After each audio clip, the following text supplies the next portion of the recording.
Hello guys, how are you? कैसे हैं आप सब?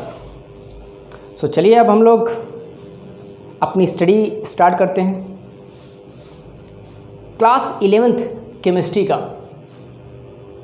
जो हम लोग केमिकल बॉन्डिंग चैप्टर पढ़ रहे थे, उसमें हम लोगों ने लेविस ऑक्टेट रूल तक कंप्लीट कर लिया था और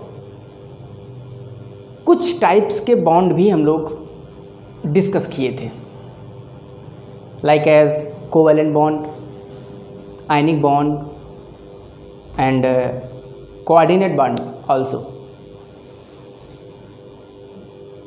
और आज हम लोग उसी चेन को आगे बढ़ाते हुए सीधा लिमिटेशन ऑफ ऑक्टेट रूल पर फोकस करेंगे। तो कहने का मतलब और भी थ्योरी अभी आएगी, बट उससे पहले हम लोग लिमिटेशन पर फोकस करेंगे। बहुत इंपॉर्टेंट है बेटा, आप लोग लास्ट तक वीडियो को देखिएगा और आपको पूरी तरीके से समझ में आने वाला है। क्लियर? Very good. देखिए, लेविस ने जब अपना ऑक्टेट रूल बनाया तो उसमें क्या कहा था उन्होंने, एक बार रिवाइज करा देता हूँ। उन्होंने कहा था कि कोई भी एलिमेंट अपनी स्टेबिलिटी को फाइंड करने के लिए नोबल गैसेस का स्ट्रक्चर फाइंड करना चाहते हैं। यहाँ तक बताया था उन्होंने। और नोबल, जैसे कि नोबल गैसेस में 8 इलेक्ट्रॉन्स होते हैं उनके वैलेंस शेल में, वैसे और भी जो एलिमेंट हैं वो भी अपने वैलेंस शेल में 8 इलेक्ट्रॉन करना चाहते हैं, रखना चाहते हैं। समझ आ रहा है? हाँ। बट ये जो उनका लॉजिक था वो after some time of interval एक हिसाब से बोल सकते हैं कि अनसक्सेसफुल हो गया। समझ में आया? बड़ी मेहनत किए थे बेचारे, लेकिन आगे के जो साइंटिस्ट थे उन्होंने ये बताया कि ये कमियां हैं। चलिए आज हम लोग इसी पर बात करते हैं। ओके, तो आपका टॉपिक क्या बेटा? Limitation of octet rule. यहाँ ऑक्टेट में आप सही कर लीजिएगा, OCT। Okay, very good. तो फर्स्ट जो लिमिटेशन थी वो आपकी ये है, the incomplete octet of the central atom. क्या आपको पता है सेंट्रल एटम किसे कहते हैं? यस और नो? Tell me now. नहीं पता है तो पता करिए। समझा? चलिए इस पर हम लोग बात करते हैं। सबसे पहले हम लोग LiCl इस पर बात करते हैं। इसमें बताइए सेंट्रल एटम कौन सा है? जनरली Li यहाँ पे सेंट्रल एटम है, ठीक है। यहाँ पर बेरिलियम सेंट्रल एटम है। समझ आ रहा है? हाँ। और जनरली जो हाइड्रोजन है, यहाँ पर अब आप ये कहेंगे कि सर आपने सेंट्रल एटम बताया, तो ये बताइए S2 क्या है, Cl क्या है? तो यहाँ पर ये बॉन्डेड एटम है। समझ में आया? हाँ। देखिए कैसे ये इनकम्प्लीट ऑक्टेट जो आपका सेंट्रल एटम का था वो कैसे डिफाइन हुआ। देखिए इसका एकदम अपोजिट है। लेविस ने बताया था 8 इलेक्ट्रॉन होते हैं या 2 इलेक्ट्रॉन्स होते हैं। किसी भी एलिमेंट के वैलेंस शेल में जब वो अपनी स्टेबिलिटी को फाइंड करना चाहता है तो। समझना?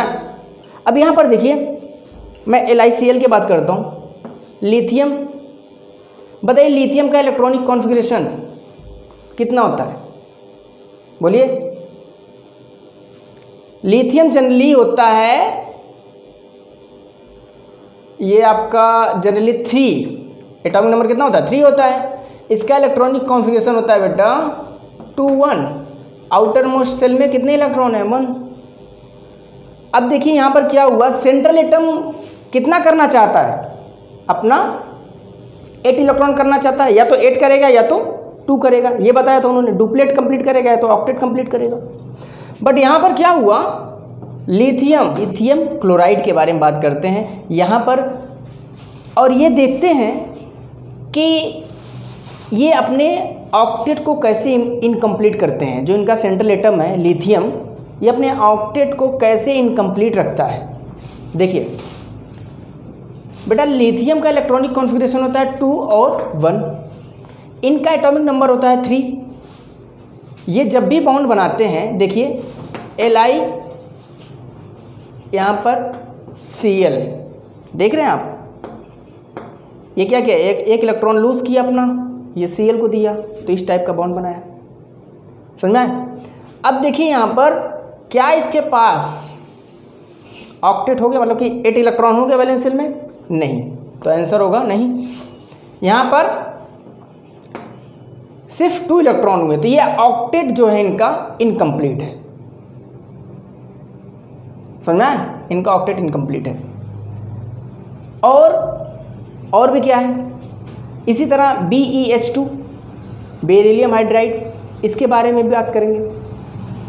इसका भी ऑक्टेट इनकम्प्लीट इसी तरह होगा, ठीक है। और BCl3 का भी ऑक्टेट, जो इसमें सेंट्रल एटम है उनका ऑक्टेट इनकम्प्लीट होगा। समझा?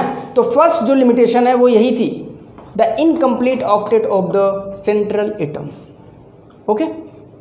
सेकेंड आपका है ऑड इलेक्ट्रॉन मॉलिक्यूल्स, ठीक है। चलिए इसके बारे में बात करते हैं।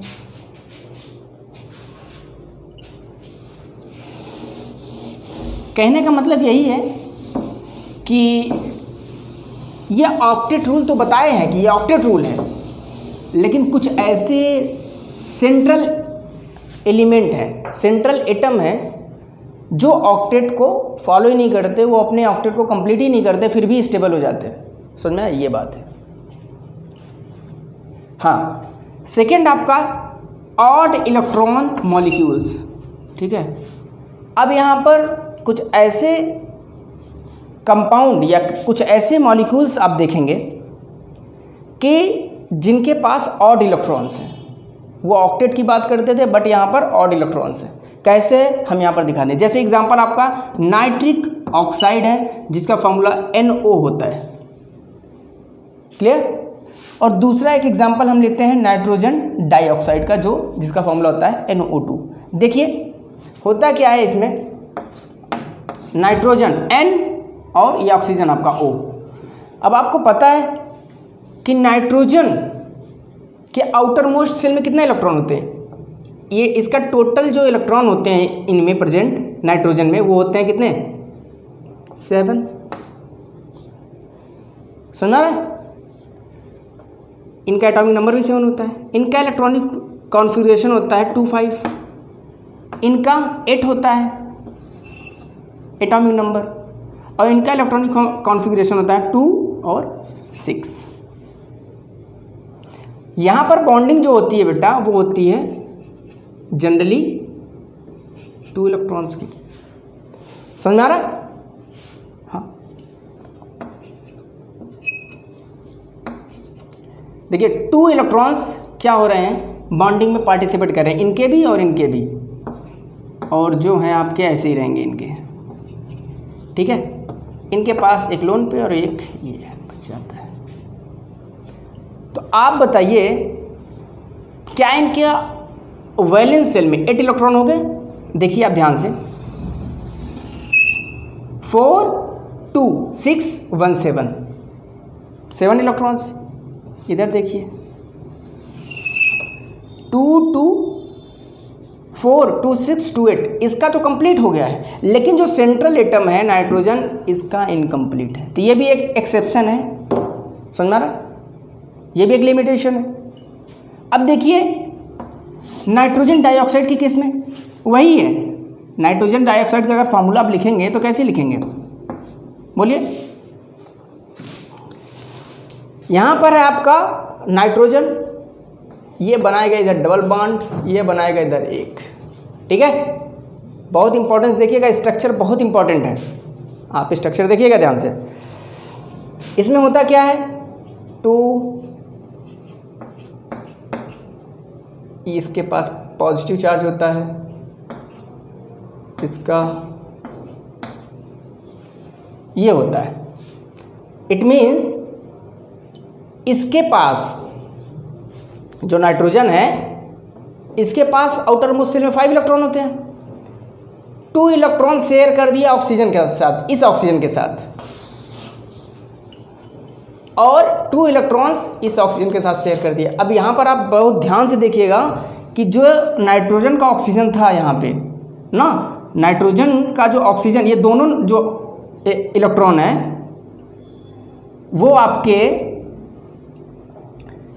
बॉन्डिंग में पार्टिसिपेट हुए हैं। यहाँ पर ऑक्सीजन का इलेक्ट्रॉन खर्च नहीं हुआ है, ये अपने इलेक्ट्रॉन को ऐसे ही रखा है, लेकिन ये नाइट्रोजन ने अपना इलेक्ट्रॉन इसको भी दिया और अपने पास भी रखा, तो ये बॉन्ड बनाया। इसीलिए यहाँ पर नाइट्रोजन पर देखिए पॉजिटिव चार्ज आया है।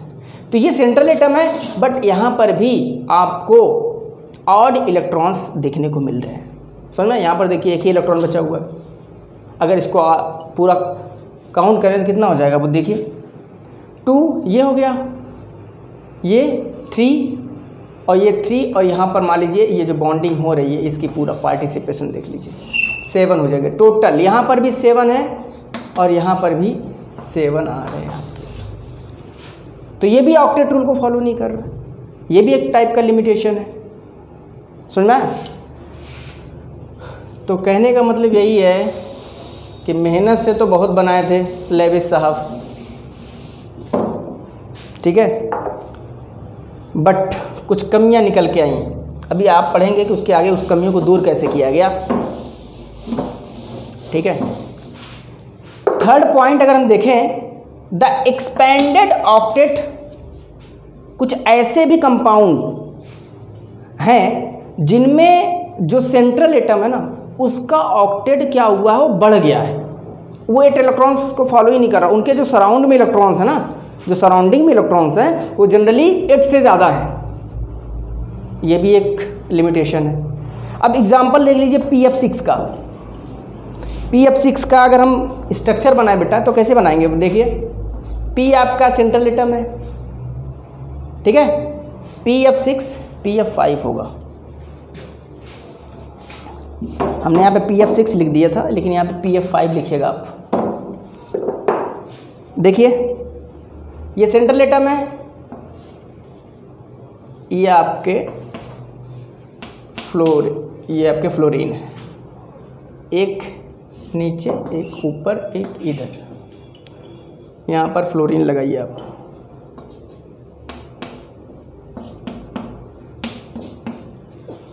अब यहाँ पर देखिए आप इलेक्ट्रॉन्स, देखिए कितने इलेक्ट्रॉन्स शेयर हुए हैं। सराउंडिंग में अगर आप देखेंगे कि सेंट्रल एटम है, इसके सराउंड में कितने इलेक्ट्रॉन है, देखिए इस इलेक्ट्रॉन भी काउंट करेंगे ना आप, इसका जो इलेक्ट्रॉन है, बताइए टोटल 5 तो इसके ही हैं, और ये जो 5 है, तो टोटल कितने हो गए, 10 इलेक्ट्रॉन्स हो गए। बताइए 8 से ज़्यादा यहाँ पे है, तो ये ऑलरेडी ऑक्टेट को फॉलो नहीं कर रहा है। समझ आ रहा है? तो यहाँ पर भी एक कमियाँ देखने को मिली है। और अगर हम एक इम्पॉर्टेंट स्ट्रक्चर के बारे में बात करें, दैट इज़ H2SO4, ये बहुत इंपॉर्टेंट है, आप लोग इसको कॉपी करिए। आप स्ट्रक्चर आप बनाते रहिए साथ साथ में कॉपी पेन के साथ।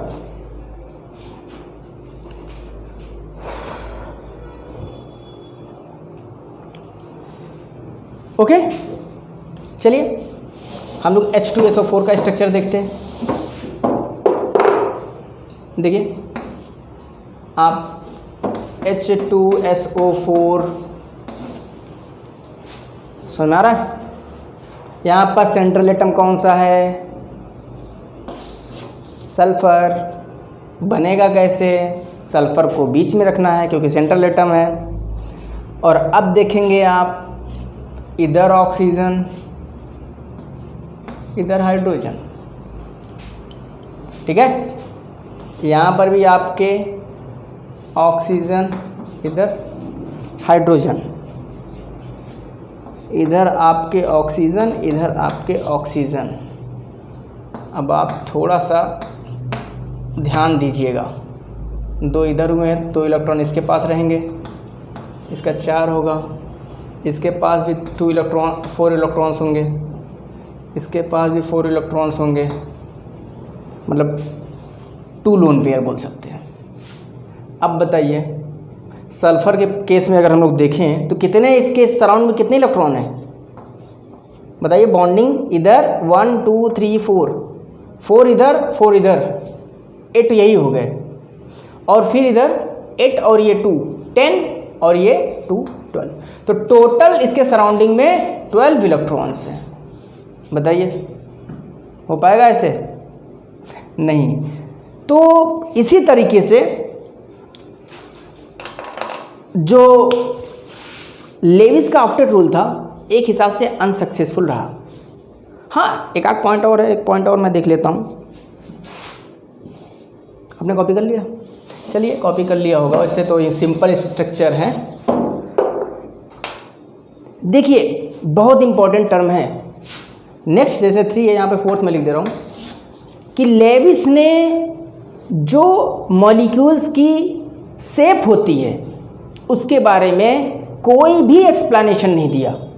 बहुत इंपॉर्टेंट टर्म है, याद रखिएगा। ये 3 तो हमने बता दिया ना, 3 अपने ब्रेन में आप रखिएगा। आप एनसीईआरटी को भी देख सकते हैं, एनसीईआरटी में दिया हुआ डिटेल्स, ठीक है, वहाँ से आप देखिए, और इस वीडियो के माध्यम से भी जो हम बता रहे हैं उसको भी समझने की कोशिश करिए।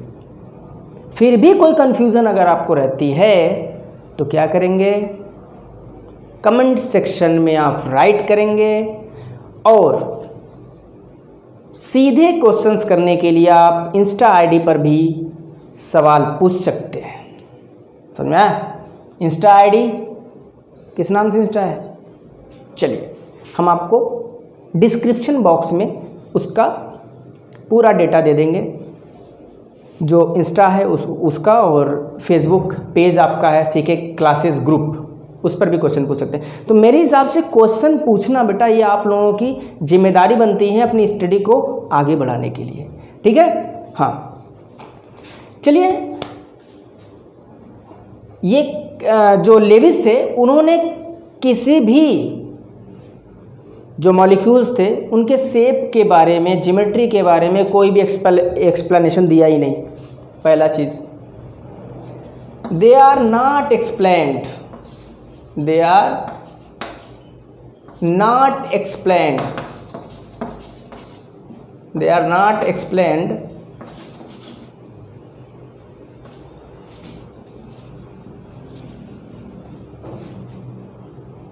of the shape of molecules.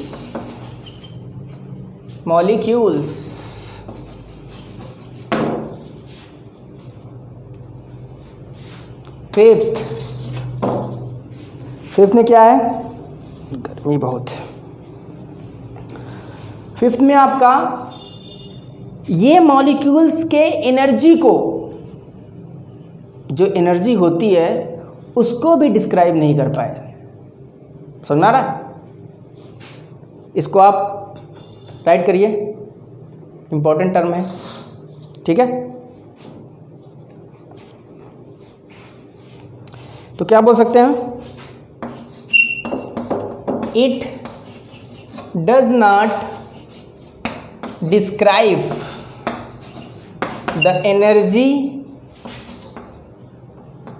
The energy of molecules. समझ में आ रहा है? ये बहुत इंपॉर्टेंट टॉपिक था, लिमिटेशन था जनरली। वैसे तो लिमिटेशन समझ सकते हैं, हम लोग कमियों के बारे में बात करते हैं, क्या क्या कमियां थी। तो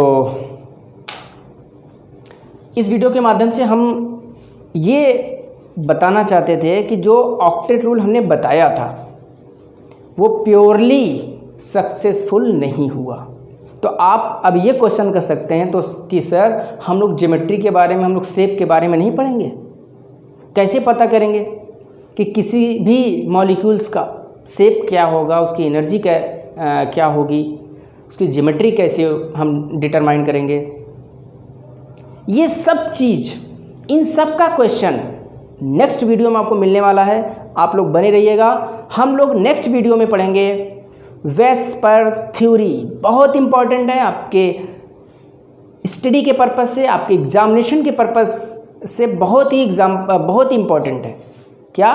वेस्पर थ्योरी, जो आपको पढ़ना है नेक्स्ट वीडियो में। ओके, सो चलिए, thank you very much, thanks a lot.